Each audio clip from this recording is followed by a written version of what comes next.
Do not speak of my sister. I never. Did you hear what I said? Do not speak of my sister. She is not here. You started. You want to be a big shot and send a letter? No, I actually didn't start it. I was accused of something that wasn't true. I don't want to be a part of your world, Caroline. And that's the biggest gift you could give me. Good. It wasn't a gift for you. It's a gift for me. How's that? God bless you.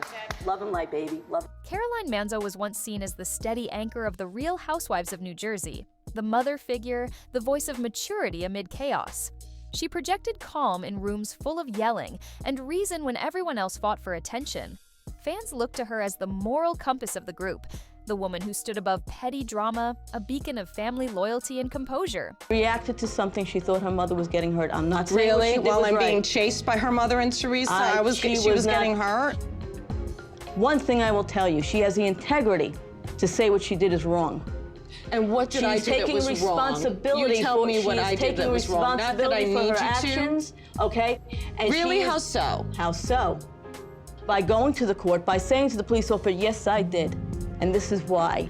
I was attacked, okay? Caroline. Let's make something very clear here. There was no threat. There was no, I'm gonna kill you. Tell the truth, then I'll respect you. But behind that calm tone and moral posture was a growing list of controversies. Lawsuits, tax debt, family fractures, and accusations that now haunt her legacy. The strong family woman image she carefully built began to crumble under the weight of real-world complications that didn't fit the television narrative. This is the story of how a woman once celebrated for strength and composure became the center of scandal. From the ultimate girls' trip lawsuit that made headlines, to money problems and crumbling family relationships, Caroline's public image has been tested in every possible way. Caroline claims Bravo would regularly push the show stars to drink alcohol and then direct, encourage, or allow them to sexually harass other cast members because that is for good ratings. Now, it was reported in January of last year that Caroline and Brandi left filming in Morocco early after Brandi allegedly kissed Caroline multiple times without her consent. If she once ruled Bravo's family table, now she's fighting to keep her place at it. No longer the voice of reason, but the subject of debate, controversy, and quiet disappointment. Caroline Manzo built her reputation carefully, brick by brick, episode by episode. When The Real Housewives of New Jersey first aired in 2009, she quickly emerged as the grounded one. In a cast defined by chaos, Caroline seemed different, calm, rational, and fiercely protective of her family. She didn't just join a reality show, she took command of it. Her husband, Albert Manzo, owned the Brownstone, a famous New Jersey banquet hall that had become a symbol of success and respectability. Caroline's voice carried authority. She preached about loyalty, family bonds, and doing the right thing, often scolding other castmates for being immature or disloyal. Her tagline, "Let me tell you something about my family," became iconic, a declaration that nothing mattered more than her loved ones. Fans respected her discipline. She seemed like the adult in the room, the rare reality star who valued dignity over spectacle. Her home life looked peaceful, her marriage steady, and her values unshakable. Just cracks began to show. Her confidence started to look like control. Her loyalty, once admirable, turned selective, especially when family disputes spilled into the open. She was accused of being judgmental, condescending, and too involved in other people's drama under the guise of guidance. In many ways, Caroline's rise was built not just on family values, but on perception. The idea that she was different from other housewives, too wise to fall into scandal. Yet, reality TV has a cruel way of exposing its stars. The higher you climb, the farther there is to fall. And for Caroline Manzo, that fall would come fast and very publicly. We are never, ever going to see this season of Ultimate Girls Trip because now Caroline Manzo, formerly of Real Housewives of New Jersey, is suing not Brandi Glanville, but Bravo. So by now you've heard so many different versions of what may have happened in Morocco. Basically, what Caroline is accusing Brandi of in the lawsuit is her forcing a kiss on her and other damning claims. But she's not suing Brandi, she's suing Bravo production companies. Caroline Manzo is claiming that they were supplying the ladies with alcohol and even they were encouraging Brandi's behavior. Brandy, since this whole debacle has happened, has also reiterated very similar accusations in her own statement. Everything changed in 2023 when filming began for Real Housewives' Ultimate Girls Trip Morocco. Caroline later filed a bombshell lawsuit in January 2024 against Bravo, NBC Universal, and her co-star Brandi Glanville. She claimed Glanville sexually assaulted her, forcibly kissing, groping, and following her into a bathroom, while production stood by and filmed. Her complaint accused the network of ignoring consent, supplying alcohol to fuel conflict, and prioritizing sensationalism over safety. She described being humiliated and unsafe while cameras rolled, but Bravo's producers offered a different version. Executive producer Lisa Shannon told Page Six that Caroline described feeling disrespected, not violated. Brandi denied all claims, saying she followed producers' direction in a lighthearted scene. The contradictions fueled public confusion. Was Caroline's lawsuit an act of courage, or an attempt to reshape a PR disaster into victimhood? Either way, the image of the composed matriarch was gone. In 2024, headlines exposed financial trouble at the Manzo family's famous banquet hall, the Brownstone in Paterson, New Jersey. Public tax records revealed over $137,000 in unpaid property taxes tied to its parking lot. The city reached a settlement, $13,605 per month, to make up the debt. They owe that in back taxes. There is an outstanding bill of $135. So the state had actually worked out a settlement with them, a payment agreement where they were willing to project their taxes instead of like $2 million based on like the property and the value of whatever. They were able to lower it from like $2 million to $1 million instead, but they still owe that $135 on. But after initial payments, reports suggest the family fell behind again. Albert Manzo, Caroline's husband, tried to separate himself from the issue, claiming that accounting oversights caused delays. But public sympathy was thin. Caroline's family had built a television empire preaching hard work and moral rectitude. Yet the numbers told another story. A brand once associated with elegance now carried the stench of financial neglect. For fans who saw the Manzos as self-made, the tax scandal felt like hypocrisy in plain sight. The Brownstone wasn't the only red flag. Over the years, the Manzos faced smaller civil disputes, unpaid vendor bills, missed payments, and service complaints. An elevator company once sued for $6,000 in unpaid work. Other local contractors described delayed checks and broken promises. These weren't enormous sums, but they painted a consistent picture. The Manzos struggled behind closed doors. There were whispers of internal family rifts, too. Caroline's public estrangement from her sister, Dina Manzo, and the resulting speculation about loyalty, money, and betrayal only fueled the impression that the perfect family brand was cracking. Behind the facade of order was a storm of debt, discontent, and distrust. Critics say Caroline's lawsuit reflects a pattern of shifting narratives. Early reports said she felt disrespected, yet her later filings described traumatic sexual assault.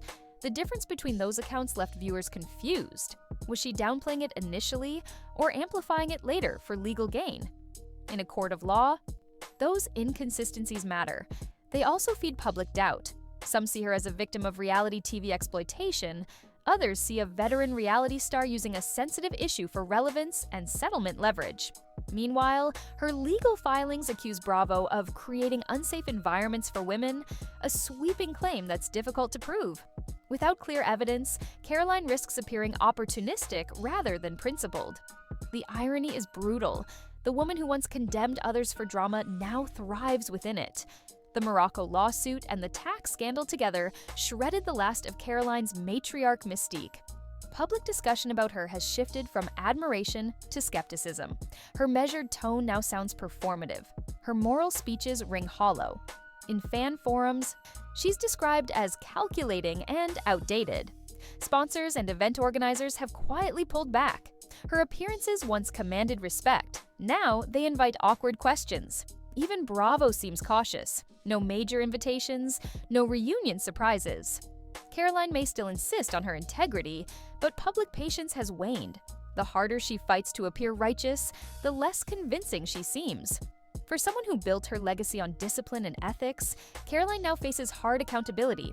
Legally, she must prove her claims in court. Financially, she must reconcile public tax records and settle debts. And publicly, she owes an explanation for why the image she sold to millions no longer matches the facts we see. Her critics argue she spent years policing others' morality, yet fell short in her own affairs. In the morality play that Rochanj became, Caroline wrote herself as the judge. Now, she's on trial in her own script. One of the least discussed but most telling parts of Caroline's downfall is the silence from within her own family circle. Her feud with sister Dina Manzo remains unresolved. The sisters haven't spoken in years, reportedly over issues tied to loyalty, business, and criminal allegations involving Dina's ex-husband, Tommy Manzo. When Tommy was charged in a violent assault case against Dina's partner, Caroline wrote a letter to the judge in support of Tommy. That letter destroyed any chance of reconciliation. For fans, it was shocking, the supposed family loyalist siding against her sister. It turned Caroline's famous thick as thieves mantra into irony. Even among her children, there's less visible unity. Albie and Chris continue occasional appearances, but the glow of the family brand has faded. Viewers once saw them as a tight clan. Now, they seem fractured, each carving separate paths away from the brownstone burden. Caroline's battles with Bravo may have burned bridges she can't rebuild. Inside sources claim Bravo executives were deeply frustrated by the Morocco lawsuit, viewing it as an attack on the entire network rather than a single grievance. While Bravo has faced multiple lawsuits from former stars, insiders reportedly categorize Caroline's as uncooperative and antagonistic. Producers have distanced themselves, stating she refused mediation and used media to pressure settlements. Whether or not that's true, it paints her as difficult, the one thing no producer wants in a reality star. For a woman once admired as a Bravo loyalist, this is reputational suicide. Her lawsuit may hold moral ground, but it has cost her professional home. Bravo's newer generations of stars have little connection to her. Her relevance is fading. If this was an attempt to reclaim control, it may have backfired. Caroline's war with Bravo didn't restore her image. It sealed her exile. Caroline Manzo's image once symbolized loyalty and strength, but over time it unraveled. The woman fans saw as a wise matriarch became viewed as rigid and hypocritical. What started with defensive interviews and online spats grew into full disconnection from her audience. Her confidence looked like arrogance. Her honesty felt like control. Viewers questioned why someone who claimed to avoid drama kept revisiting it. Bravo and fans moved on. Newer stars offered openness and vulnerability, traits Caroline resisted. Even her family, once her greatest strength, became part of the gossip. Her fall wasn't sudden, it was a slow loss of trust. The woman once seen as authentic now seemed out of touch, and her credibility faded quietly, one defensive remark at a time. The Caroline Manzo saga offers a modern cautionary tale about image management. For years, she projected control, the mother who doesn't tolerate nonsense. But her empire depended on that perception. Once cracks appeared, a lawsuit, a debt, a feud, the illusion collapsed quickly. Reality stars often confuse fame with authority. Caroline's downfall shows how thin that line is. The moment you trade privacy for exposure, your mistakes become your story. Every unpaid bill, every public statement, every courtroom filing becomes a character in your downfall. Her failure isn't just about taxes or lawsuits, it's about hubris, the belief that moral branding can survive real-world contradictions. Caroline Manzo's story is no longer about elegance or power. It's about consequences. She rose on family values, fell through controversy, and now stands in limbo, litigating her reputation while her empire slowly erodes. Her lawsuit remains pending, her debts are public, and her relationships fractured. The woman who once demanded accountability from others must now deliver it herself. Her life illustrates a hard truth of reality television. Authenticity can't be edited forever. When private flaws collide with public scrutiny, even the strongest image can shatter. So here's the verdict. Caroline Manzo isn't a villain or a victim. She's a warning that image-driven morality crumbles under real-world pressure, and that fame without self-awareness is a slow-burning scandal waiting to ignite. Caroline Manzo wanted to be remembered as the matriarch of integrity, but her scandals left a different legacy, proof that behind every polished persona lies a truth reality TV can't hide forever.